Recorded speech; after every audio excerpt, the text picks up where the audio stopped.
Mobsters and Lobsters is a trolley tour that started about 6 years ago. A woman came up with an idea for it, and I was driving a trolley tour in Boston, the historical trolley tours, like doing the revolutionary stuff.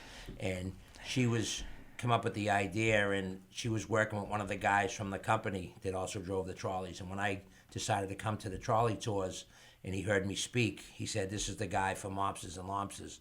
You know, I'm a Boston guy. I grew up in South Boston. Pure. And, so she came up with the idea, and she brought this idea to me. And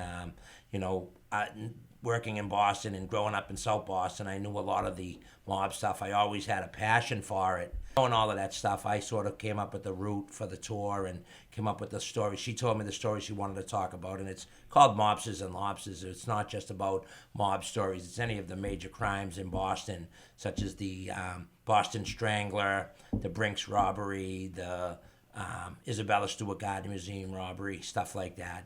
A lot of Whitey Bulger stuff, the Angulo brothers in the North End.